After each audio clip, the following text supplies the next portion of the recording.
तो ये टेबल से मुझे रोकने की कोशिश कर रहे हो? अब ये टेबल ही तुम इधर से जाने नहीं देगा। अच्छा यही होगा, तुम अपने आप को सरेंडर कर दो, क्योंकि तुम्हारे राइट हैंड को छोड़कर तुम्हारा पूरा बॉडी यूजलेस है। क्या तुम्हें डर नहीं लगता? सिनिची, तुम अगर ऐसे ही खड़े रहोगे तो ये लड़ाई हम बिना लड़े हार जाएंगे। मिकी एकदम सच बोल रहा था। वो पैरासाइट मेरे हेड को टारगेट कर रहा है।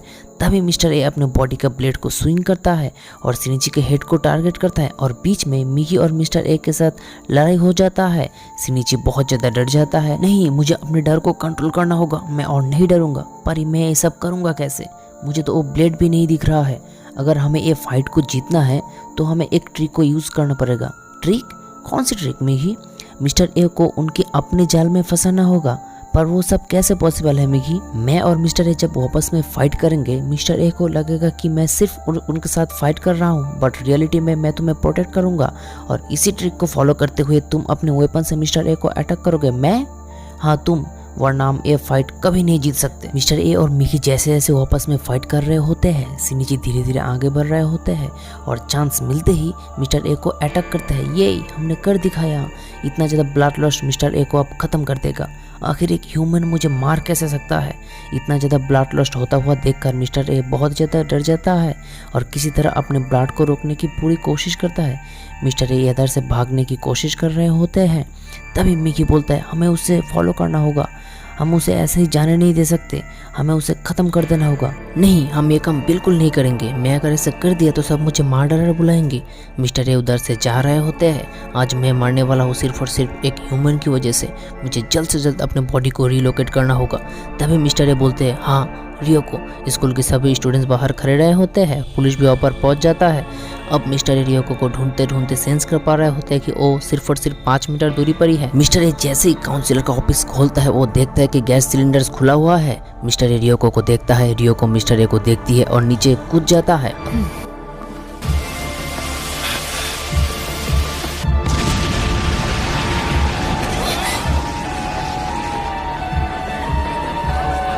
अब नेक्स्ट डे सिनिची का फादर स्कूल के न्यूज़ पढ़ रहे होते हैं और सिनिची कहा है उसको क्या हुआ है। सिनिची का मदर बोलते हैं पता नहीं उसको क्या हुआ है, वो अभी तक खाना भी नहीं खाया है। सिनिची बेड पर सोते सोते अपने हाथ को देखता है और मिस्टर ए को अटैक करने की बात को सोच रहे होते हैं।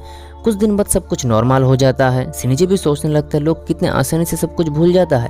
फिर से स्कूल में क्लास स्टार्ट हो जाता है। रियो को मैथ पढ़ाने लग जाता है। ऐसे बिहेव करता है कि वो कुछ किया ही नहीं है, उसको कुछ पता ही नहीं है। बट मुझे सब कुछ पता है, मिस्टर ए को रियो को नहीं मारा है और वो अभी भी बहुत सारे लोगों को मार रहा है। मैं ऐसा कभी नहीं होने दे सकता, सिनिची बोलता है। अब स्कूल में मीटिंग के समय सभी टीचर्स रियोको को पूछती है हमें पता चला आप प्रेग्नेंट है, ये बड़ी अच्छी खबर है, पर आप अनमैरिड हो और आपको ये भी नहीं पता इसका फादर कौन है। ये हमारे स्कूल के रेपुटेशन के लिए बिल्कुल भी अच्छा नहीं है। मैं ऐसा कभी भी नहीं सोचा था कि मेरे से इस तरह से सवाल किए जाएंगे। मैं ये बिल्कुल भी एक्सेप्ट नहीं करूँगा। मुझे अब सबको गुड बाय कहने का समय आ गया है। आप लोगों के साथ काम करके खुशी हुई। ये बोलकर रियोको स्कूल से बाहर चले जाते हैं। हमें रियोको को मारना पड़ेगा मिकी बोलते हैं हम उसे कभी नहीं हरा सकते। और तो और उसके अंदर जो बेबी ग्रो कर रहा है वो एक ह्यूमन है। क्या तुम उसके साथ साथ उसके बेबी को भी मार पाओगे? तभी रियोको सिनिची से मिलने आती है। रियोको तमोरा अब एग्जिस्ट नहीं करता। सिनिची और उसके सर्कल के जितने भी लोग हैं उन्हें भी जिंदा नहीं रहना चाहिए। आखिर तुम ह्यूमन को मार क्यों रहे हो? सिनिची पूछता है। मिकी भी तो एक पैरासाइट है, वो भी अगर ह्यूमन फूड पर सर्वाइव कर पा रहा है तो तुम क्यों नहीं कर पा रहे हो? तभी रियोको बोलती है मैं जब फर्स्ट टाइम एक ह्यूमन बॉडी को टारगेट किया था उसी दिन मुझे पता चल गया था मुझे आखिर क्या करना चाहिए। मुझे सभी ह्यूमन लाइफ को ख़त्म कर देना चाहिए। ये सुनकर सिनिची बहुत ज़्यादा डर जाता है और बोलता है मैं तुम्हें एक क्वेश्चन कर सकती हूँ? आखिर तुम अपने बेबी के साथ क्या करोगे? रियोको बोलती है मैं उसे जन्म दूंगी, वो मेरे एक्सपेरिमेंट के काम आ सकती है। अगर वो मेरे लिए यूजलेस साबित हो, मेरे लिए बस एक फूड है। ये सुनकर सिनिची बहुत ही ज़्यादा गुस्सा हो जाता है। रियोको अपने बॉडी का ब्लेड को बाहर निकलती है और बोलती है तुम अब आगे जाके मेरे लिए बहुत परेशान साबित हो सकते हो, तुम्हें मुझे ख़त्म कर देना चाहिए, बट आज सही वक्त नहीं है। ये बोलकर रियोको उधर से चले जाते हैं। सिनिची ये सुनकर बहुत ही ज़्यादा डर जाता है। अब नेक्स्ट सीन में एक लेडी रियोको से मिलने आती है और बोलती है स्कूल के वो न्यूज़ सुनकर मैं जल्दी घर आ गया। आखिर हुआ क्या है तुम मुझे बता सकती हो? रियोको की मदर बोलती है। उसके बाद रियोको घर से जा रहे होते हैं। रियोको मदर बोलती है तुम कहाँ पर जा रहे हो?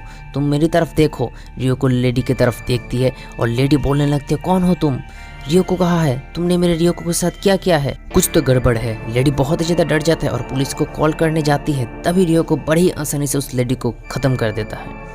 सिनिची का आँख खोलते ही सिनिची मिगी को आवाज़ देता है और देखता है कि मिगी वहाँ पर नहीं है, वो उसके बॉडी से अलग हो गया है। सिनिची बहुत ही ज़्यादा डर जाता है और चिल्लाने लग जाता है। तभी मिगी फिर से उसके बॉडी को ज्वाइन कर लेता है और बोलते हैं तुम मुझे डरा दिया। सिनिची बोलते हैं मैंने तुम्हें डराया या तुम मुझे हार्ट अटैक दे रहे हो। तभी सिनिची का मादर आ जाता है और बोलते हैं तुम चिल्ला क्यों रहे हो सिनिची, मैंने एक बहुत भयानक सपना देखा, बहुत भयानक। सिनिची बोलता है तुम इतनी देरी तक सोया मत करो, जल्दी से उठ जाओ, नहा लो और नीचे आ जाओ ब्रेकफास्ट करने के लिए, सिनिची का मादर बोलती है।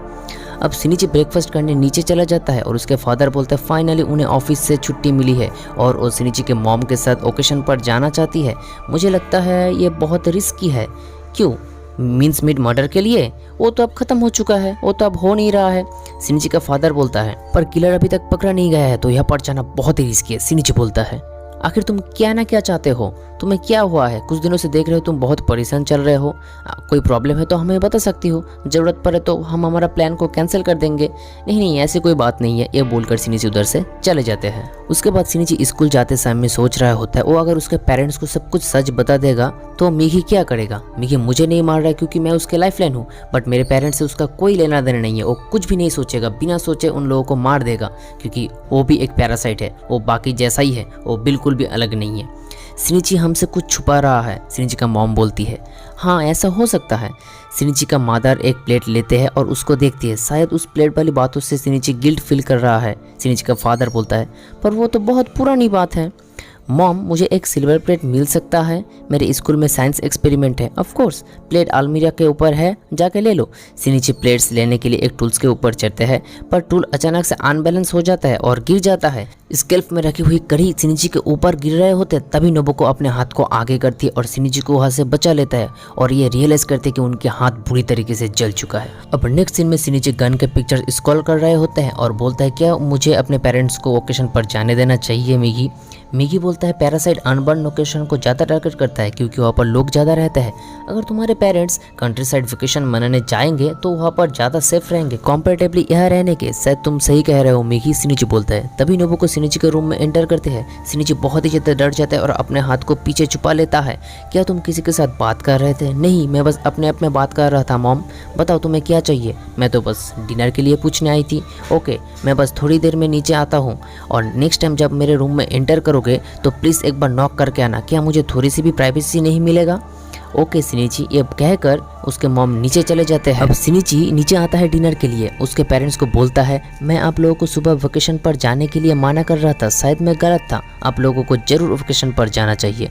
नोबुको बोलते आखिर तुम्हें हुआ क्या है? सुबह तुम हमें जाने से मना कर दिया और आप बोल रहे हो जाने के लिए, क्या तुम्हें हमारा परवाह नहीं है? आप लोगों को मेरा परवाह नहीं है, सिनिची बोलता है। नोबुको बोलने लगते हैं क्या तुम्हें कुछ हुआ है? मैं कुछ दिनों से फॉलो कर रहा हूँ, तुम एकदम से बदल गए हो और मुझे तो ऐसा भी लगने लगा कि तुम सिनिची हो ही नहीं। ये बोलकर उसके मॉम बहुत ही ज़्यादा रोने लगता है। ये देखकर सिनिची अपने आप को गिल्ट फील करता है और बोलता है आप लोग अगर चले जाओगे तो मैं अकेला हो जाऊंगा। मैं इस बात को एक फ्रेंड को बताया था, वो मुझ पर हंसा तो मुझे रियलाइज़ हुआ कि आप लोगों को जाने देना चाहिए। अगर मुझे लोनली फील होता है तो मैं फ्रेंड को इन्वाइट कर सकता हूँ। ये कहकर सिनिची उधर से उठ जाता है। अब नेक्स्ट मॉर्निंग सिनिची के पेरेंट टैक्सी के लिए वेट करता है। टैक्सी आते ही वो लोग गुड बाय सिनिची कहकर वहाँ से चले जाते हैं। अब नेक्स्ट सीन में रियोको को एक बिल्डिंग के छत पर दिखाया जाता है। रात हो रही होती है। रियोको बहुत ही ज़्यादा परेशान दिखाई पड़ती है और अपने पेट में हाथ रखते हुए बोलती है बेबी अब मूव कर रहा है। और यहाँ पर ही हमारा एपिसोड नंबर 4 खत्म हो जाता है।